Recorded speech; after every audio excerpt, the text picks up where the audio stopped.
Delivery సిరీస్లో ఇది episode 6 అయితే థర్డ్ డేనా నన్ను సైడ్కి అయితే తిప్పారు కదా. ఫోర్త్ డే అయితే లేపి కూర్చోబెట్టారు. అసలు కళ్ళు అయితే గిరగిరగిరగిరగిరా తిరిగిపోతున్నాయి, నాకు ఫుల్గా తిరిగిపోతున్నాయి. ఇక చైర్లో చాలాసేపు కూర్చుండిపోయాను. నియర్లీ 1 అవర్ దాకా అలాగే కూర్చున్నాను. ఇంకా వాళ్ళైతే లెగిసి నడవమన్నారు, ఎవరో ఒకరు సపోర్ట్ తీసుకొని. నడిచే అంత ఓపిక అయితే నా ఒంట్లో అస్సలకే లేదు.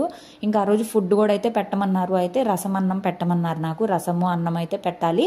హాస్పిటల్లో ఉండగానే నాకు ఫ్రీ మోషన్ అయితే అవ్వాలి, అప్పుడే డిశ్చార్జ్ అయితే చేస్తామని డాక్టర్స్ అయితే చెప్పారు. నాకు స్టిచ్చెస్ అయితే చాలా పెయిన్గా ఉన్నాయి. అంటే ఇంకా అసలు చెప్పలేము, అది సి సెక్షన్ అయిన వాళ్ళకే తెలుస్తుంది. కొన్ని డేస్ మాత్రం చాలా దారుణంగా ఉంటుంది, నడవడానికి కూడా రాదు. ఆ ఫస్ట్ స్టెప్స్ ఉంటాయి కదా, ఎలా ఉంటాయి అంటే పుట్టినాక మనకు నడక వస్తుంది చూసారా, అప్పుడు నేర్చుకుంటాం కదా నడక, చిన్నపిల్లలుగా ఉన్నప్పుడు అలా ఉంటుంది అనమాట. ఒకళ్ళు సపోర్ట్ తీసుకొని నడవాలి, నడక రాదు. ఫుల్ పెయిన్స్ వచ్చేసి కుట్లంతా ఒక సైడ్కి లాగేసాయి నన్ను.